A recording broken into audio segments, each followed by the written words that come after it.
김지은 씨가 결국에는 안희정 전 지사를 고소했는데 전지현 변호사님, 서울 서부지방검찰청에다가 고소를 했어요. 이게 어떤 의미가 있는 겁니까? 예, 저 성폭행이 일어난 장소가 7월, 9월, 2월에 걸쳐가지고는 러시아, 스위스, 충남도에 있는 관사, 그다음에 서울 출장 왔을 때라고 예. 하잖아요.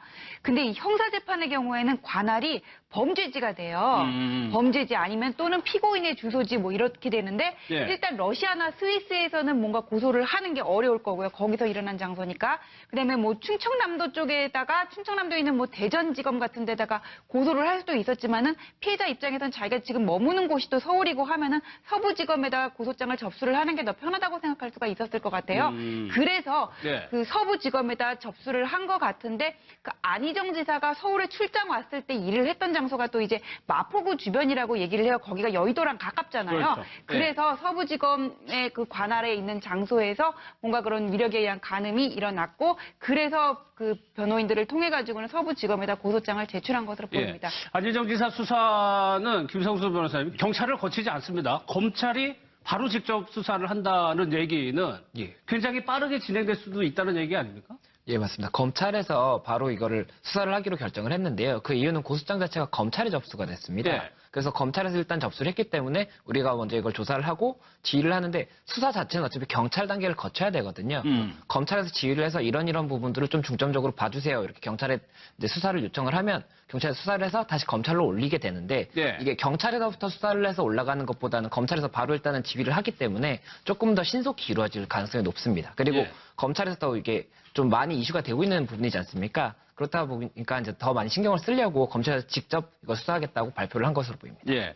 추가 피해자가 있다라고 김지은 씨는 얘기했지만 아직까지는 나오지 않고 있습니다. 대신, 그러니까 김지은 씨가 본인이 이제 수행을 당하고 SNS를 천 사람이 있었는데 그 사람이 실명으로 인터뷰한 내용이 나왔었어요. 예, 그렇습니다. 이 김지은 씨가 방송을 통해서 힘들게 이야기했던 부분들이 어느 정도 사실로 드러난 셈이라고 볼 수 있는데요. 예. 김지은 씨가 인터뷰에서 뭐라고 이야기했냐면 누구에게도 도움을 요청하지 않았냐고 물었을 때 SOS를 요청했던 사람이 있었다. 그런데 그냥 네가 거절하면 되지라고 얘기해서 사실상 더는 방법이 없나 보다라고 생각했다. 체념했다라고 했거든요. 예. 근데 어제 바로 나인 것 같다. 지은이가 SNS를 요청했던 선배가 나인 것 같다라면서 자신의 이름을 공개하면서 인터뷰를 한 그 전직 안전지사의 수행비서가 등장을 했습니다. 김지은 씨가 하기 전에 바로 직전에 수행비서라는 예, 거예요? 그렇습니다. 전임자라고 보시면 예. 되는데요. 신용우라는 사람이고요. 지금 현재는 이제 수행비서를 맡고 있지는 않은데 2013년부터 이 김지은 씨가 안전지사를 수행하기 직전인 2017년인가요? 예, 2017년 6월까지 근무를 했던 사람인데요. 예. 뭐라고 이야기를 했냐면 러시아 출장을 다녀온 이후에 그런 얘기를 했다고 합니다. 김지은 씨가. 러시아 출장이면 첫 번째 예, 사건이 그렇습니다. 있었던 때. 최초의 사건이 예. 성폭행 사건이 일어난 직후인데요. 다녀온 후에 뭔가 이야기를 하는데 말을 하는 뉘앙스나 느낌으로 봤을 때 무슨 일이 있지 않았나 추측할 수 있는 정도였는데 이야기를 듣다 보니까 뭐라고 이야기했냐면 자꾸 방으로 부른다. 예. 라는 이야기를 김지은 씨가 했다는 겁니다. 그래서 본인은 좀 스킨십을 취하려고 하나? 그러니까 약간의 성추행 예. 정도로 자기는 감지를 했다는 거죠. 그렇게 받아들였는데 이제 이야기를 들으면 들을수록 그 정도 상황이 아니구나라는 느낌을 받았다고 하고요.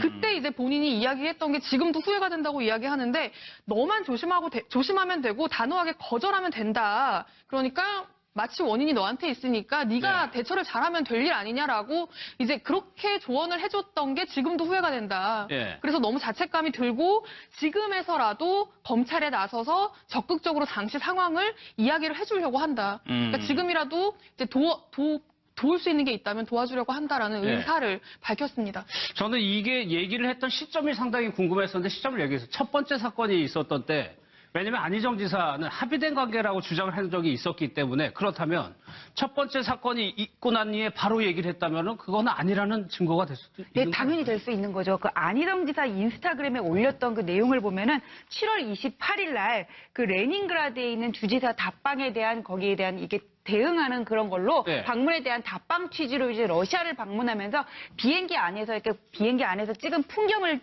사진 찍어가지고 올려놓은 게 있어요. SNS에. 그게 7월 28일이거든요. 그럼 러시아로 출장 갔던 게 그때쯤이었다는 건데 갔다 와가지고 바로 이렇게 SOS를 했다는 거는 전혀 합의에 의한 어떤 성관계가 아니었다 이런 걸 입증할 수 있는 중요한 증거가 되는 거거든요. 예. 이게 보통 가해자들의 경우에는 성폭행의 경우에 가장 먼저 주장하는 게 합의에 의한 성관계였다, 뭐 사랑이었다 이렇게 얘기를 해요. 근데 이 말을 뒤집기 위해서는 합의에 의한 성관계까지 가려면은 둘 사이의 관계가 친밀해야 되는 거잖아요. 그래서 피해자와 그 가해자 간에 범행 전에 뭐 주고받은 문자라든지 그렇겠죠. 이런 거를 예. 먼저 확인을 하고요. 그다음에 그 범행 장소까지 가게 된 경위가 어떤지, 성관계까지 가게 된 일련의 사건들을 피해자한테 추궁을 합니다. 물어봐요. 그다음에 그래서 이게 진술이 구체적이고 일관된지를 확인을 하고요. 예. 그리고 그 다음에 어디 SOS를 취했는지 아니면 다시 가해자랑 친밀하게 연락을 취했는지 이런 것들을 확인해가지고 이게 합의였다 아니면 어떤 폭력에 의한 것이었다 결정을 하거든요.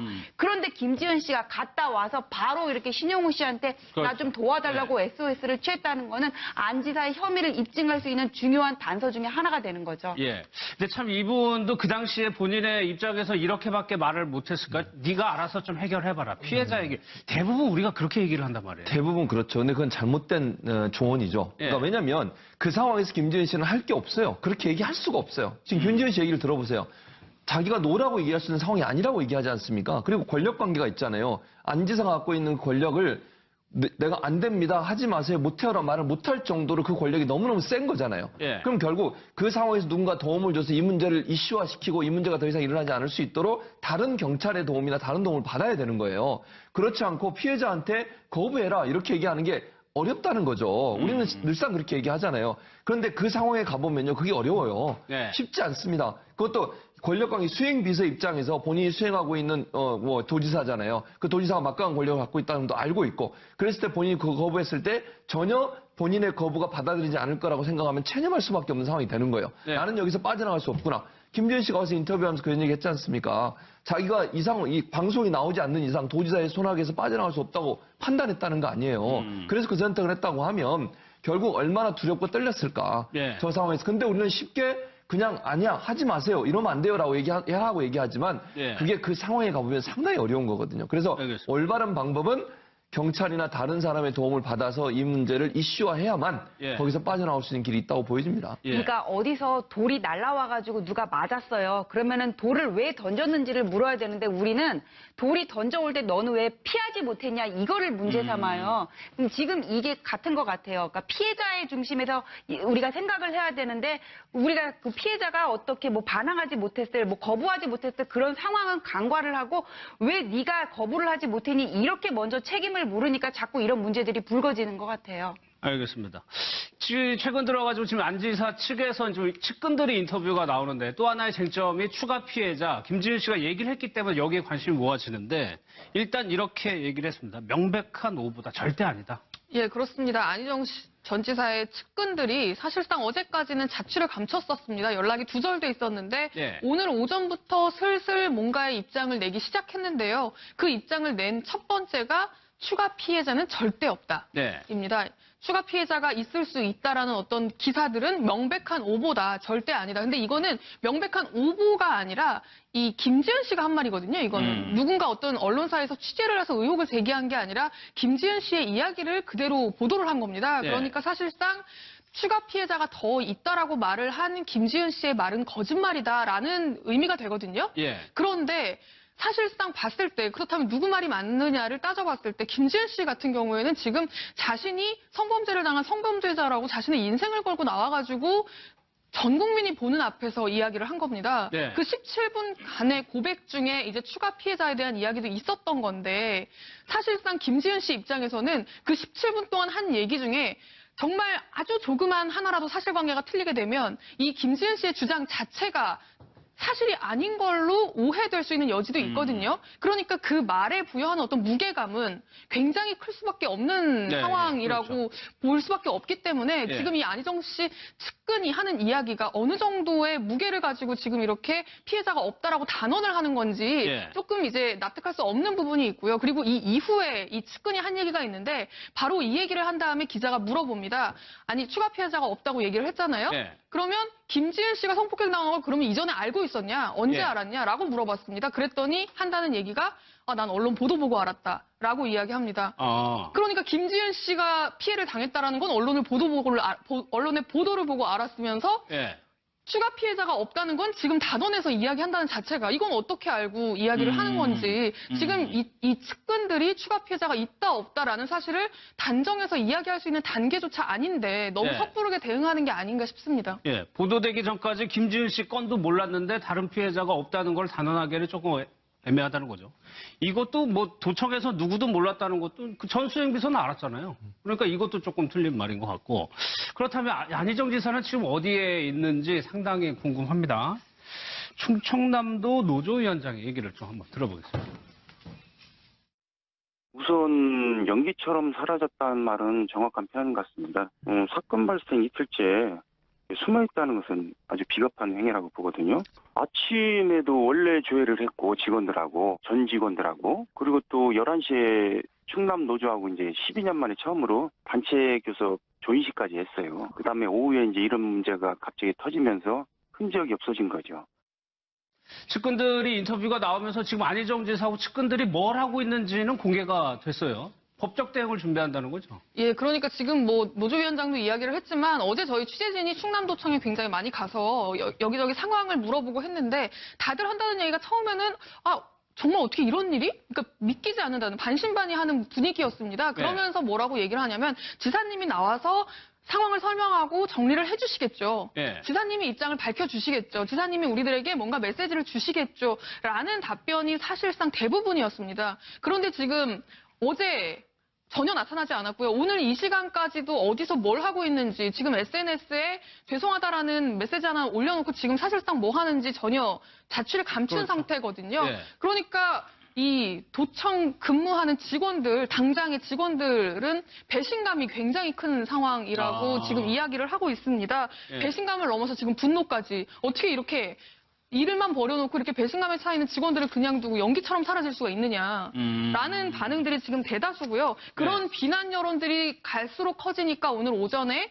측근들이 조금씩 나서서 입장을 내놓기 시작했는데 뭐라고 이야기하냐면 안전지사는 지금 공식석상에 나올 수가 없다. 공식석상에 나와서 입장을 밝히는 것 자체가 이 김지은 씨에 대한 2차 피해가 우려되기 때문에 나올 수 없다라고 이야기를 했고요. 어제 자취를 감췄던 어제 하루 동안은 서울에서 변호사를 선임하느라 계속 동분서주했었다. 네. 이제 검찰 조사가 시작이 됐으니까 변호사 한 2-3명 정도를 지금 선임하려고 준비하고 있다고 하거든요. 오늘 오후 중에 그 변호사를 선임해서 그 내용을 발표하겠다고 했는데 아직까지는 지금 발표를 하지 않은 상황이고요. 네. 그러면 도청에는 안 오시냐라는 질문을 했더니 도청에는 안 갈 거다. 기자들 네. 거기서 헛수고하지 말아라라고 이야기를 했습니다. 그러니까 완전히 사임했다는 얘기죠. 그러면 김성수 변호사님 변호사 선임을 2-3명 정도 오늘 오후에 발표할 거라는 얘기도 있었다는 거는 어느 정도 이 사건에 대해서 윤곽이라든가 법적인 조언을 듣고 난 다음에 입장에 나올 가능성이 높다는 것으로 보이거든요. 예, 맞습니다. 지금 안희정 지사가 다른 언론 대응이나 이런 걸 아예 안 하고 있는 이유 중에 가장 큰 부분은 이제 법적으로 내가 어떻게 방향을 잡을지를 정한 다음에 공식적인 입장을 표명을 해야 되지 우선은 공식 입장을 표명을 한 다음에는 나중엔 돌이킬 수가 없기 때문에 신중히 좀 접근을 하고 있는 것으로 보이고 SNS에 당일날 바로 고백을 했지 않습니까? 그 부분도 제가 예상하기로는 법적 조언을 조금 받고 행동을 했을 수도 있는 부분이 혐의 자체를 인정을 했거든요. 혐의 자체를 부인을 한다고 한다면은 구속이 될 여지도 큰 상황인데 일단 혐의를 인정을 했기 때문에 그런 부분은 이제 구속을 검토함에 있어서는 조금은 좋은 정상이기 때문에 아마 그런 부분도 좀 법적 조언을 받고 한 것은 아닌가 하는 생각이 있습니다. 그리고 이게 변호사 선임을 하게 된다면 2-3명을 한다고 하는데 보통은 한 법무법인에서 이렇게 변호사 이름이 2명, 3명이 들어간다고 하더라도 실제로 이제 일을 진행하는 사람은 1명이고 나머지 2명은 이제 검토 정도를 하게 되는데 이번 건 같이 이렇게 좀 중요한 사건 같은 경우에는 법무법인을 한 2-3군데를 아예 선임을 하는 경우가 있습니다. 그래서 이제 각각의 관점에서 이렇게 검토를 해보게 해서 가장 좋은 결과를 낼 수 있도록 그렇게 하는 걸 되고 아마 지금 굉장히 중요한 사안이다 보니까 본인에게 뭐 변호사 선임에 있어서 누구를 할지 뭐 어떤 경력이 있는지 어느 정도 실력이 있는지 그래서 주로 이제 업무를 하는 변호사를 한 명을 선임을 할 것이고 또 다른 좀 이제 뭐 검토를 하는 부분에 대해서도 법무법인 선임을 좀 검토하고 있을 가능성이 높습니다. 그러니까 안희정 지사가 모습을 드러내지 않고 있으니까 전 변호사님 글쎄요. 그런 얘기도 나오나 봐요. 긴급 체포를 해야 되는 거 아니냐 아니면 피해자 신원 전환해가지고 행적을 알아봐야 되는 거 아니냐 뭐 이런 얘기도 나오나 봐요. 벌써부터 긴급 체포를 할 것 같지는 않고요. 예. 긴급 체포라는 경우는 보통 이렇게 전화로 피의자한테 연락을 해가지고 출석하라고 해요. 근데 만약에 거부를 하면 그다음엔 통지서를 보내고 그마저도 거부할 때는 이제 정당한 사유 없이 출석을 거부한다 해가지고는 긴급 체포를 하기도 절차가 하는데요. 있군요. 예, 근데 그렇게 벌써 긴급 체포 얘기가 나오는 거는 좀 시기상조인 것 같고 일단 그 고소장을 접수해서 피해자를 불러서 참고인 조사를 한 다음에 혐의가 있다고 인정되면은 피의자 신분으로 전화를 하고요. 피의자 신분으로 전환을 하면은 검찰에서 이 사람에 대한 소재 파악을 하고 있어야 되니까 그때는 이제 휴대전화라든지 차량으로 위치 추적을 해서 어디 있는지 확인을 하고 예. 그 다음에 이렇게 전화로 안 지사한테 언제까지 출석해달라고 그렇게 요구를 할 것 같습니다. 예. 근데 안 전 지사가 조금 글쎄요. 예. 빨리 좀 입장을 표명하는 게 나은 거 아닌가요? 그렇죠. 지금 상황에서는 저렇게 계속 이런 말들이 나오고 지금 뭐 마치 고소를 하고 또 주변에서 있는 사람들이 뭐 마치 뭐 피해를 별로 안 준 것처럼 얘기하고 이런 말을 흘리는수록 안 지사한테는 절대로 도움이 안 되죠. 지금 상황에서는요. 본인이 직접 나와서 의사를 표명하고 사과하는 게 맞다고 저는 보고요. 책임 있는 부분에 있어서는 책임지고 법적 처벌도 받겠다고 얘기하셔야 돼요. 저렇게 물론 이제 이렇게는 생각해 볼 수 있을 것 같아요. 어떻게 얘기할까를 정리하기 위해서 본인이 뭐 시간을 갖겠다는 건 이해가 되지만 그게 길어지면 길어질수록 사람들은 또 다른 뭐랄까 실망감을 가지게 돼요. 그러니까 네. 빠른 시간 안에 나와서 숨어 있을 것이 아니라 본인의 의사를 적극적으로 얘기할 필요가 있을 건 사과가 돼야 될 것이고요. 정계 은퇴도 얘기해야 될 것이고 제가 볼 때는 또 법적으로 문제가 있다면 처벌을 달게 받겠다고 하는 말도 하는 것이 필요하고 예. 경찰이나 검찰의 조사에도 적극적으로 임하겠다. 이런 자세를 보여줘야만 그래도 분노한 국민 또 분노보다 저는 실망이 더 크다고 보거든요. 네. 그러니까 실망해서 분노하는 거죠 사실은. 그 본인을 지지하고 본인의 좋은 이미지를 갖고 있던 많은 국민들의 실망감을 조금이라도 달래줄 수 있는 그런 모습이 아닐까 마지막으로 그런 생각이 들어서 빠른 네. 시간 안에 와서 사과하시고 법적 처벌도 받으시는 게 좋을 것 같습니다. 2차 피해 뭐 측근들도 인터뷰 보니까 2차 피해 김지윤 씨의 2차 피해를 걱정하는 듯 하는데 또 다른 가해자가 있었다는 얘기를 아예 확인을 해줬단 말이에요. 예, 그렇습니다. 김지은 씨가 추가 피해자가 더 있다는 걸 알고 있다라고도 네. 이야기를 했고 하나 더 한 게 자신이 안전지사 주변 인물에게 성추행을 당한 적이 있다. 그러니까 그 캠프에서 그 주변에서 당한 게 안전지사 한 명이 아니다. 가해자가 한 명이 아니다라는 이야기도 했는데요.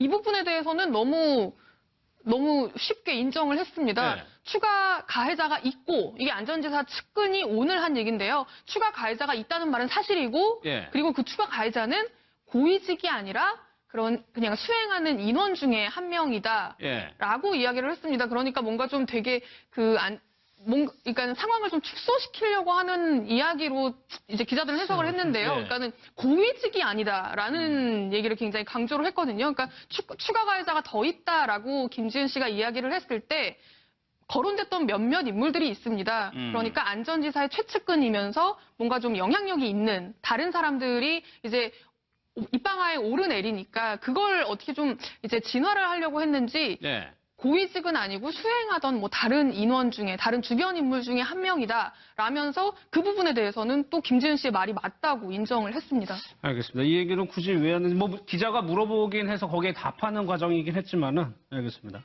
마지막 사건으로 좀 돌아가 보겠습니다. 김지은 씨가 그때 좀 얘기하던 장면이 있는데 그 얘기를 좀 잠깐 들어보겠습니다. 직원들이 이제 이거 봤어? 이렇게 물어보면 안희정 지사가 성폭행했대 이런 얘기 듣잖아요. 에이 뻥치고 있어. 에이 그럴 리가 있겠어. 어디서 저기 가짜뉴스 아냐? 이기지 않는다 이런 반응이고 특히 여성 팬들이 많았잖아요. 안희정 지사에. 저도 이제 다음날 아침에 직원들을 만나서 사실관계를 좀 파악을 해봤어요. 우리 일반직 같은 경우는 거의 아는 사람이 없고 이제 정무라인 자기네들끼리 이제 저녁을 먹다가 김지윤 씨가 신용호 전 수행비서한테 그런 얘기를 했고 그 여직원한테도 그런 얘기를 했다고 그러더라고요. 자꾸 터치가 오는데 힘들다. 근데 이렇게 심각한 줄은 몰랐대요. 그 직원들도. 정무라인 같은 경우 채용에서 면직까지 도지사의 고유 권한입니다. 이들에 대한 생사 여탈권을 쥐고 있는 거죠. 그러니까 전파하기가 쉽지가 않죠. 최고 수장인데 그래서 아마 어려웠을 겁니다.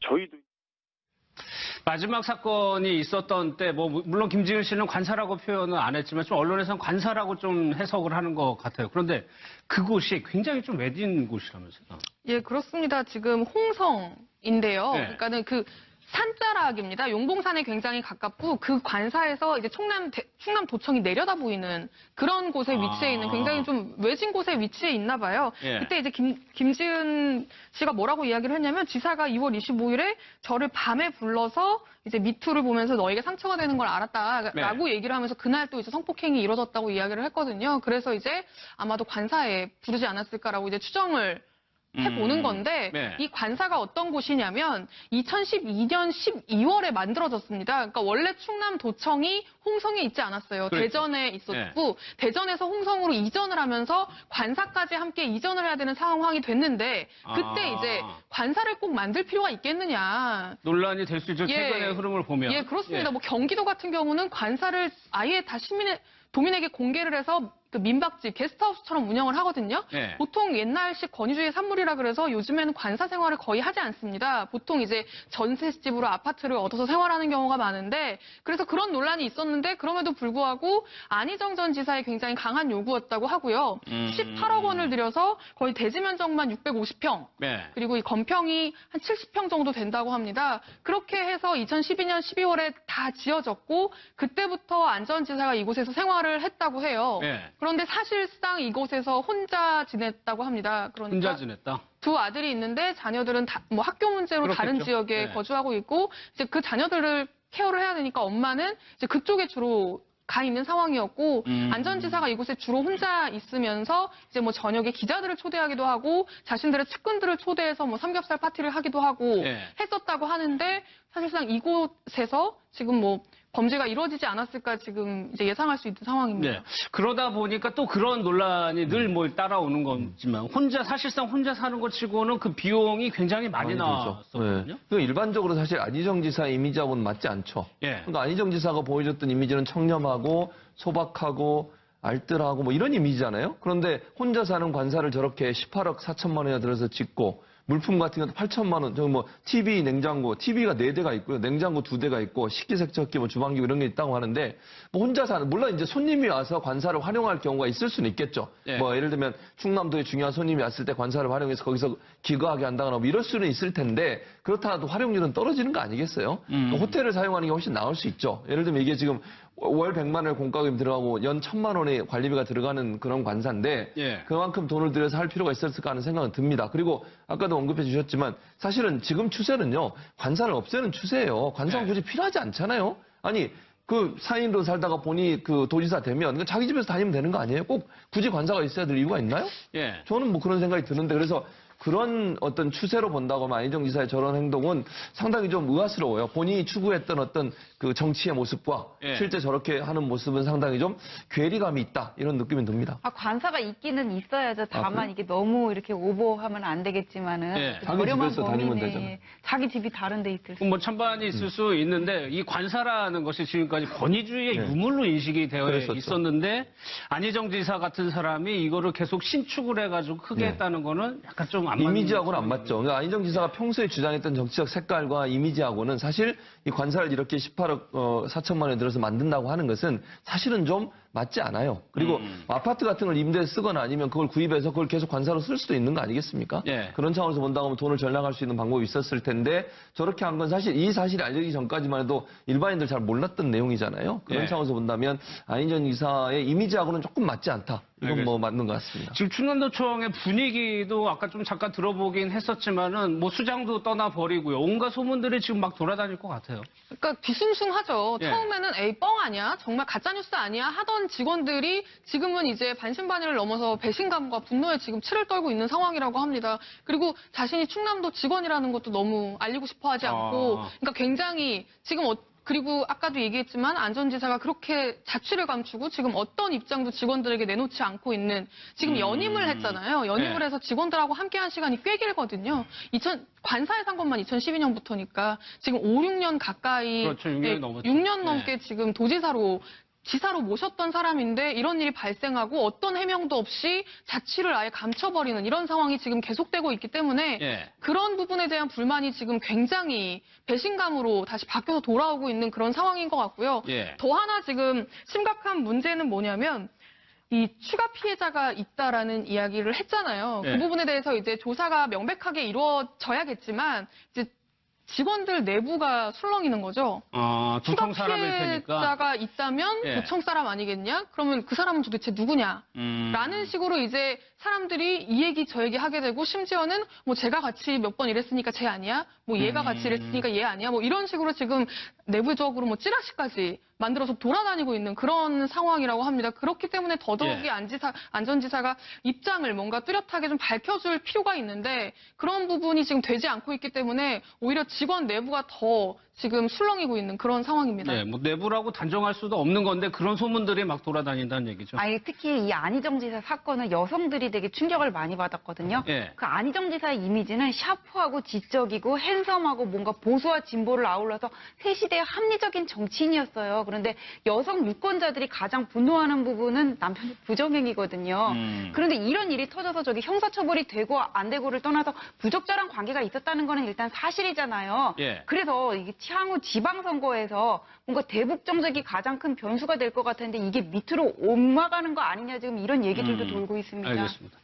오늘 오전에 마지막으로 그런 생각이 들어서 빠른 예. 시간 안에 와서 사과하시고 법적 처벌도 받으시는 게 좋을 것 같습니다. 2차 피해, 뭐 측근들도 인터뷰 보니까 2차 피해, 김지은 씨의 2차 피해를 걱정하는 듯 하는데 또 다른 가해자가 있었다는 얘기를 아예 확인을 해줬단 말이에요? 예, 그렇습니다. 김지은 씨가 추가 피해자가 더 있다는 걸 알고 있다라고도 네. 이야기를 했고 하나 더 한 게 자신이 안전지사 주변 인물에게 성추행을 당한 적이 있다. 그러니까 그 캠프에서 그 주변에서 당한 게 안전지사 한 명이 아니다. 가해자가 한 명이 아니다라는 이야기도 했는데요. 이 부분에 대해서는 너무 쉽게 인정을 했습니다. 네. 추가 가해자가 있고 이게 안전지사 측근이 오늘 한 얘기인데요. 추가 가해자가 있다는 말은 사실이고 예. 그리고 그 추가 가해자는 고위직이 아니라 그냥 수행하는 인원 중에 한 명이다. 예. 라고 이야기를 했습니다. 그러니까 뭔가 좀 되게 그러니까 상황을 좀 축소시키려고 하는 이야기로 이제 기자들은 해석을 했는데요. 네. 그러니까는 고위직이 아니다라는 얘기를 굉장히 강조를 했거든요. 그러니까 추가 가해자가 더 있다라고 김지은 씨가 이야기를 했을 때 거론됐던 몇몇 인물들이 있습니다. 그러니까 안전지사의 최측근이면서 뭔가 좀 영향력이 있는 다른 사람들이 이제 입방아에 오르내리니까 그걸 어떻게 좀 이제 진화를 하려고 했는지 예. 고위직은 아니고 수행하던 뭐 다른 인원 중에 다른 주변 인물 중에 한 명이다 라면서 그 부분에 대해서는 또 김지은 씨의 말이 맞다고 인정을 했습니다. 알겠습니다. 이 얘기는 굳이 왜 하는지, 뭐, 기자가 물어보긴 해서 거기에 답하는 과정이긴 했지만은, 알겠습니다. 마지막 사건으로 좀 돌아가 보겠습니다. 김지은 씨가 그때 좀 얘기하던 장면이 있는데, 그 얘기를 좀 잠깐 들어보겠습니다. 직원들이 이제 이거 봤어? 이렇게 물어보면 안희정 지사가 성폭행했대. 이런 얘기 듣잖아요. 에이, 뻥치고 있어.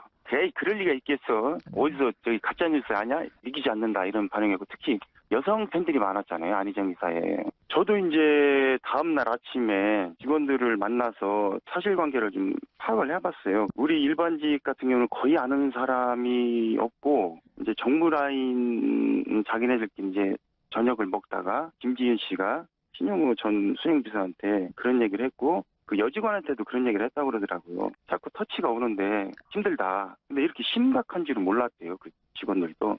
정무라인 같은 경우 채용에서 면직까지 도지사의 고유 권한입니다. 이들에 대한 생사 여탈권을 쥐고 있는 거죠. 그러니까 전파하기가 쉽지가 않죠. 최고 수장인데 그래서 아마 어려웠을 겁니다.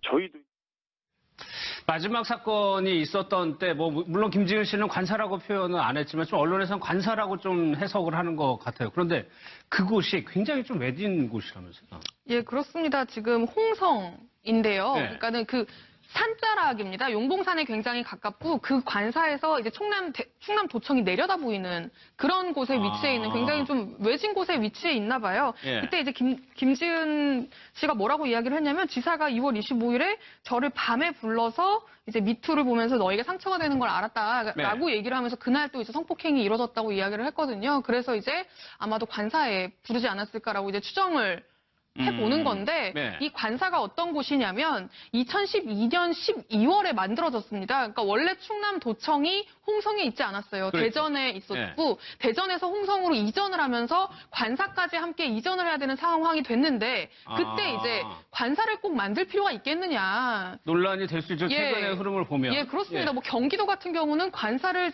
아예 다 도민에게 공개를 해서 그 민박집, 게스트하우스처럼 운영을 하거든요. 네. 보통 옛날식 권위주의 산물이라 그래서 요즘에는 관사 생활을 거의 하지 않습니다. 보통 이제 전셋집으로 아파트를 얻어서 생활하는 경우가 많은데 그래서 그런 논란이 있었는데 그럼에도 불구하고 안희정 전 지사의 굉장히 강한 요구였다고 하고요. 18억 원을 들여서 거의 대지 면적만 650평 네. 그리고 이 건평이 한 70평 정도 된다고 합니다. 그렇게 해서 이천시가 추가 피해자는 절대 없다. 네. 입니다. 추가 피해자가 있을 수 있다라는 어떤 기사들은 명백한 오보다 절대 아니다. 근데 이거는 명백한 오보가 아니라 이 김지은 씨가 한 말이거든요. 이거는 누군가 어떤 언론사에서 취재를 해서 의혹을 제기한 게 아니라 김지은 씨의 이야기를 그대로 보도를 한 겁니다. 네. 그러니까 사실상 추가 피해자가 더 있다라고 말을 한 김지은 씨의 말은 거짓말이다라는 의미가 되거든요. 예. 그런데 사실상 봤을 때 그렇다면 누구 말이 맞느냐를 따져봤을 때 김지은 씨 같은 경우에는 지금 자신이 성범죄를 당한 성범죄자라고 자신의 인생을 걸고 나와가지고 전 국민이 보는 앞에서 이야기를 한 겁니다. 네. 그 17분간의 고백 중에 이제 추가 피해자에 대한 이야기도 있었던 건데 사실상 김지은 씨 입장에서는 그 17분 동안 한 얘기 중에 정말 아주 조그만 하나라도 사실관계가 틀리게 되면 이 김지은 씨의 주장 자체가 사실이 아닌 걸로 오해될 수 있는 여지도 있거든요. 그러니까 그 말에 부여하는 어떤 무게감은 굉장히 클 수밖에 없는 네, 상황이라고 그렇죠. 볼 수밖에 없기 때문에 예. 지금 이 안희정 씨 측근이 하는 이야기가 어느 정도의 무게를 가지고 지금 이렇게 피해자가 없다라고 단언을 하는 건지 예. 조금 이제 납득할 수 없는 부분이 있고요. 그리고 이 이후에 이 측근이 한 얘기가 있는데 바로 이 얘기를 한 다음에 기자가 물어봅니다. 아니 추가 피해자가 없다고 얘기를 했잖아요. 네. 그러면 김지은 씨가 성폭행 당한 걸 그러면 이전에 알고 있었냐? 언제 예. 알았냐?라고 물어봤습니다. 그랬더니 한다는 얘기가 난 언론 보도 보고 알았다라고 이야기합니다. 그러니까 김지은 씨가 피해를 당했다라는 건 언론의 보도를 보고 알았으면서 예. 추가 피해자가 없다는 건 지금 단언해서 이야기한다는 자체가 이건 어떻게 알고 이야기를 하는 건지 지금 이 측근들이 추가 피해자가 있다 없다라는 사실을 단정해서 이야기할 수 있는 단계조차 아닌데 너무 네. 섣부르게 대응하는 게 아닌가 싶습니다. 예. 보도되기 전까지 김지은 씨 건도 몰랐는데 다른 피해자가 없다는 걸 단언하기는 조금 애매하다는 거죠. 이것도 뭐 도청에서 누구도 몰랐다는 것도 그 전수행비서는 알았잖아요. 그러니까 이것도 조금 틀린 말인 것 같고. 그렇다면 안희정 지사는 지금 어디에 있는지 상당히 궁금합니다. 충청남도 노조위원장의 얘기를 좀 한번 들어보겠습니다.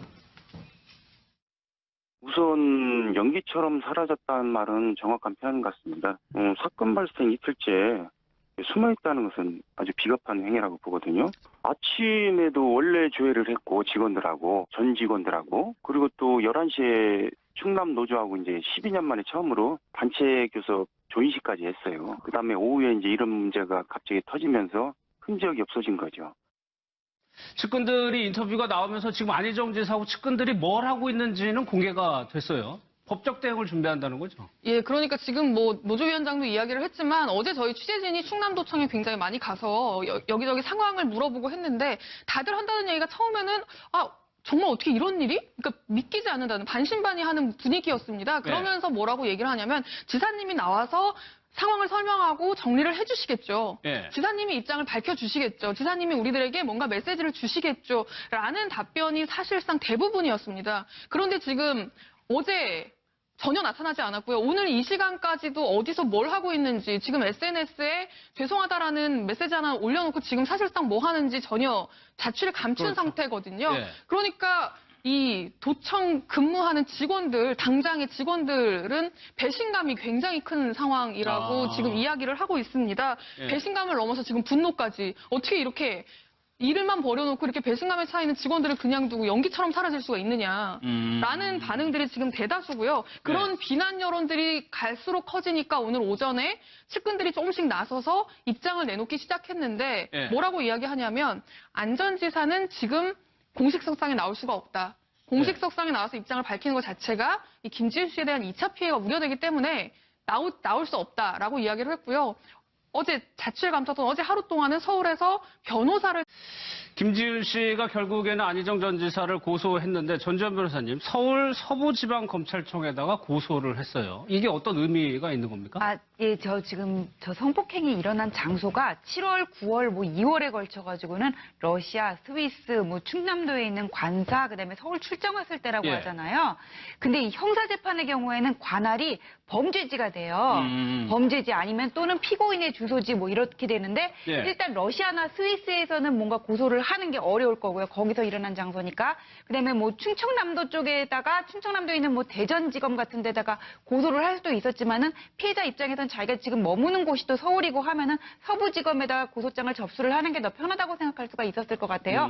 그래서 네. 그 서부지검에다 접수를 한 것 같은데 그 안희정 지사가 서울에 출장 왔을 때 일을 했던 장소가 또 이제 마포구 주변이라고 얘기를 해요. 거기가 여의도랑 가깝잖아요. 그렇죠. 네. 그래서 서부지검의 그 관할에 있는 장소에서 뭔가 그런 위력에 의한 간음이 일어났고 그래서 그 변호인들을 통해 가지고는 서부지검에다 고소장을 제출한 것으로 보입니다. 안희정 지사 수사는 김성수 변호사님, 경찰을 거치지 않습니다. 검찰이 바로 직접 수사를 한다는 얘기는 굉장히 빠르게 진행될 수도 있다는 얘기 아닙니까? 예, 맞습니다. 검찰에서 바로 이거를 수사를 하기로 결정을 했는데요. 그 이유는 고소장 자체가 검찰에 접수가 됐습니다. 네. 그래서 검찰에서 일단 접수를 했기 때문에 우리가 먼저 이걸 조사를 하고 지휘를 하는데 수사 자체는 어차피 경찰 단계를 거쳐야 되거든요.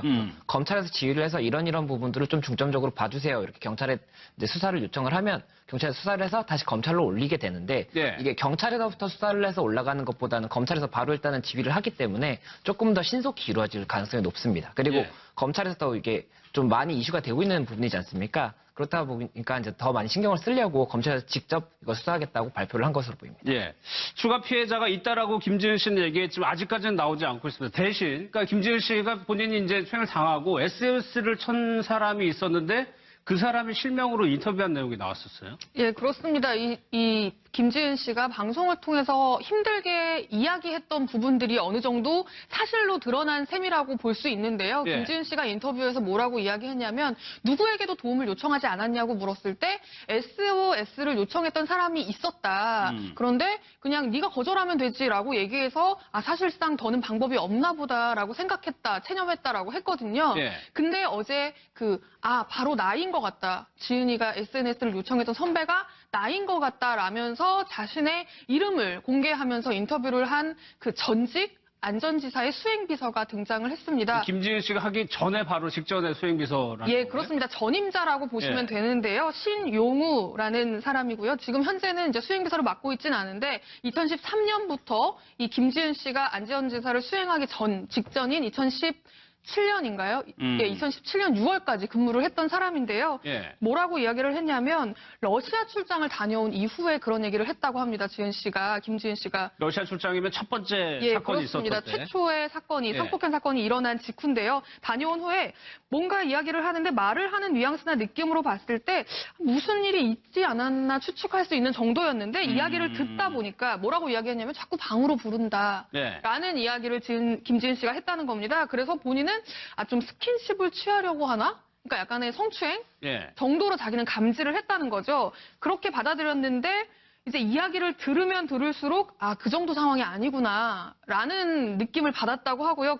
그때 이제 본인이 이야기했던 게 지금도 후회가 된다고 이야기하는데 너만 조심하면 되고 단호하게 거절하면 된다. 그러니까 마치 원인이 너한테 있으니까 네가 네. 대처를 잘하면 될 일 아니냐라고 이제 그렇게 조언을 해줬던 게 지금도 후회가 된다. 예. 그래서 너무 자책감이 들고 지금에서라도 검찰에 나서서 적극적으로 당시 상황을 이야기를 해주려고 한다. 그러니까 지금이라도 이제 도울 수 있는 게 있다면 도와주려고 한다라는 예. 의사를 밝혔습니다. 저는 이게 얘기를 했던 시점이 상당히 궁금했었는데 시점을 얘기해서 첫 번째 사건이 있었던 때 왜냐면 안희정 지사는 합의된 관계라고 주장을 한 적이 있었기 때문에 그렇다면 첫 번째 사건이 있고 난 뒤에 바로 얘기를 했다면 그건 아니라는 증거가 될 수도 있는 네, 당연히 될 수 있는 거죠. 그 안희정 지사 인스타그램에 올렸던 그 내용을 보면은 7월 28일 날 그 레닌그라드에 있는 주지사 답방에 대한 거기에 대한 이게 대응하는 그런 걸로 네. 방문에 대한 답방 취지로 이제 러시아를 방문하면서 비행기 안에서 찍은 풍경을 딱 사진 찍어가지고 올려놓은 게 있어요. SNS에. 그게 7월 28일이거든요. 그럼 러시아로 출장 갔던 게 그때쯤이었다는 건데 갔다 와가지고 바로 이렇게 SOS를 했다는 거는 전혀 합의에 의한 어떤 성관계가 아니었다 이런 걸 입증할 수 있는 중요한 증거가 되는 거거든요. 예. 이게 보통 가해자들의 경우에는 성폭행의 경우에 가장 먼저 주장하는 게 합의에 의한 합의에 의한 성관계였다, 뭐 사랑이었다 이렇게 얘기를 해요. 근데 이 말을 뒤집기 위해서는 합의에 의한 성관계까지 가려면은 둘 사이의 관계가 친밀해야 되는 거잖아요. 그래서 피해자와 그 가해자 간에 범행 전에 뭐 주고받은 문자라든지 그렇겠죠. 이런 거를 예. 먼저 확인을 하고요. 그다음에 그 범행 장소까지 가게 된 경위가 어떤지, 성관계까지 가게 된 일련의 사건들을 피해자한테 추궁을 합니다. 물어봐요. 그런 다음에 그래서 이게 진술이 구체적이고 일관된지를 확인을 하고요. 예. 그리고 그 다음에 어디 SOS를 취했는지 아니면 다시 가해자랑 친밀하게 연락을 취했는지 이런 것들을 확인해가지고 이게 합의였다 아니면 어떤 폭력에 의한 것이었다 결정을 하거든요. 그런데 김지은 씨가 갔다 와서 바로 이렇게 신용우 씨한테 나 좀 도와달라고 SOS를 취했다는 거는 안 지사의 혐의를 입증할 수 있는 중요한 단서 중에 하나가 되는 거죠. 예. 근데 참 이분도 그 당시에 본인의 입장에서 이렇게밖에 말을 못했을까? 네가 알아서 좀 해결해봐라. 피해자에게. 대부분 우리가 그렇게 얘기를 한단 말이에요. 대부분 그렇죠. 근데 그건 잘못된 조언이죠. 예. 그러니까 왜냐면 그 상황에서 김지은 씨는 할 게 없어요. 그렇게 얘기할 수가 없어요. 지금 윤지은 씨 얘기를 들어보세요. 자기가 노라고 얘기할 수 있는 상황이 아니라고 얘기하지 않습니까? 그리고 권력 관계가 있잖아요. 안지사가 갖고 있는 권력을 내가 안 됩니다. 하지 마세요. 못해요라 말을 못할 정도로 그 권력이 너무너무 센 거잖아요. 예. 그럼 결국 그 상황에서 누군가 도움을 줘서 이 문제를 이슈화시키고 이 문제가 더 이상 일어나지 않을 수 있도록 다른 경찰의 도움이나 다른 도움을 받아야 되는 거예요. 그렇지 않고 피해자한테 거부해라 이렇게 얘기하는 게 어렵다는 거죠. 우리는 늘상 그렇게 얘기하잖아요. 그런데 그 상황에 가보면요. 그게 어려워요. 네. 쉽지 않습니다. 그것도 권력관계 수행비서 입장에서 본인이 수행하고 있는 도지사잖아요. 그 도지사가 막강한 권력을 갖고 있다는 것도 알고 있고 그랬을 때 본인이 그 거부했을 때 전혀 본인의 거부가 받아들이지 않을 거라고 생각하면 체념할 수밖에 없는 상황이 되는 거예요. 네. 나는 여기서 빠져나갈 수 없구나. 김지은 씨가 와서 인터뷰하면서 그런 얘기 했지 않습니까? 자기가 이 방송이 나오지 않는 이상 도지사의 손아귀에서 빠져나갈 수 없다고 판단했다는 거 아니에요. 그래서 그 선택을 했다고 하면 결국 얼마나 두렵고 떨렸을까. 네. 저 상황에서. 근데 우리는 쉽게 그냥 아니야 하지 마세요 이러면 안 돼요라고 얘기하지만 예. 그게 그 상황에 가보면 상당히 어려운 거거든요. 그래서 알겠습니다. 올바른 방법은 경찰이나 다른 사람의 도움을 받아서 이 문제를 이슈화해야만 예. 거기서 빠져나올 수 있는 길이 있다고 보여집니다. 예. 그러니까 어디서 돌이 날라와가지고 누가 맞았어요. 그러면은 돌을 왜 던졌는지를 물어야 되는데 우리는 돌이 던져올 때 너는 왜 피하지 못했냐 이거를 문제 삼아요. 그럼 지금 이게 같은 것 같아요. 그러니까 피해자의 중심에서 우리가 생각을 해야 되는데 우리가 그 피해자가 어떻게 뭐 반항하지 못했을, 뭐 거부하지 못했을 그런 상황은 간과를 하고 왜 네가 거부를 하지 못했니 이렇게 먼저 책임을 물으니까 자꾸 이런 문제들이 불거지는 것 같아요. 알겠습니다. 최근 들어가지고 지금 안지사 측에서 좀 측근들의 인터뷰가 나오는데 또 하나의 쟁점이 추가 피해자 김지은 씨가 얘기를 했기 때문에 여기에 관심이 모아지는데 일단 이렇게 얘기를 했습니다. 명백한 오보다 절대 아니다. 예, 그렇습니다. 안희정 전 지사의 측근들이 사실상 어제까지는 자취를 감췄었습니다. 연락이 두절돼 있었는데 예. 오늘 오전부터 슬슬 뭔가의 입장을 내기 시작했는데요. 그 입장을 낸 첫 번째 선임하느라 계속 동분서주했었다. 네. 이제 검찰 조사가 시작이 됐으니까 변호사 한 2-3명 정도를 지금 선임하려고 준비하고 있다고 하거든요. 오늘 오후 중에 그 변호사를 선임해서 그 내용을 발표하겠다고 했는데 아직까지는 지금 발표를 하지 않은 상황이고요. 예. 그러면서 그러면 도청에는 안 오시냐라는 질문을 했더니 도청에는 안 갈 거다. 기자들 네. 거기서 헛수고하지 말아라라고 이야기를 했습니다. 그러니까 완전히 사임했다는 얘기죠. 그러면 김성수 변호사님 변호사 선임을 2-3명 정도 오늘 오후에 발표할 거라는 얘기도 있었다는 거는 어느 정도 이 사건에 대해서 윤곽이라든가 법적인 조언을 듣고 난 다음에 입장에 나올 가능성이 높다는 것으로 보이거든요. 예, 맞습니다. 지금 안희정 지사가 뭐 다른 언론 대응이나 이런 걸 아예 안 하고 있는 이유 중에 가장 큰 부분은 이제 법적으로 내가 어떻게 방향을 잡을지를 정한 다음에 공식적인 뭐 입장을 표명을 해야 되지 우선은 공식 입장을 표명을 한 다음에는 나중엔 돌이킬 수가 없기 때문에 신중히 네. 좀 접근을 하고 있는 것으로 보이고 뭐 SNS에 당일날 바로 고백을 했지 않습니까? 그 부분도 제가 예상하기로는 뭐 법적 조언을 조금 받고 행동을 했을 수도 있는 부분이 네. 뭐 혐의 자체를 인정을 했거든요. 혐의 자체를 부인을 한다고 한다면은 구속이 될 여지도 큰 상황인데 일단 혐의를 인정을 했기 때문에 네. 그런 부분은 이제 구속에 구속을 검토함에 있어서는 조금은 좋은 정상이기 때문에 아마 그런 부분도 좀 법적 조언을 받고 한 것은 아닌가 하는 생각이 있습니다. 그리고 이게 변호사 선임을 하게 된다면 뭐 2-3명을 한다고 하는데 보통은 한 법무법인에서 이렇게 뭐 변호사 이름이 2명, 3명이 들어간다고 하더라도 예. 실제로 이제 일을 진행하는 사람은 1명이고 나머지 2명은 이제 검토 정도를 하게 되는데 이번 건 같이 이렇게 좀 중요한 사건 같은 경우에는 법무법인을 한 2-3군데를 아예 선임을 하는 경우가 있습니다. 예. 그래서 이제 각각의 관점에서 이렇게 검토를 해보게 해서 가장 좋은 결과를 낼 수 있도록 그렇게 하는 걸 되고 아마 지금 굉장히 중요한 사안이다 보니까 본인에게 뭐 변호사 선임에 있어서 누구를 할지 뭐 어떤 경력이 있는지 어느 정도 실력이 있는지 그래서 주로 이제 업무를 하는 변호사를 1명을 선임을 할 것이고 또 다른 좀 이제 뭐 검토를 하는 부분에 대해서도 법무법인 선임을 좀 검토하고 있을 가능성이 높습니다. 그러니까 안희정 지사가 모습을 드러내지 않고 있으니까 전 변호사님 글쎄요. 그런 얘기도 나오나 봐요. 긴급 체포를 해야 되는 거 아니냐 아니면 피해자 신상 전환해가지고 행적을 알아봐야 되는 거 아니냐 뭐 이런 얘기도 나오나 봐요.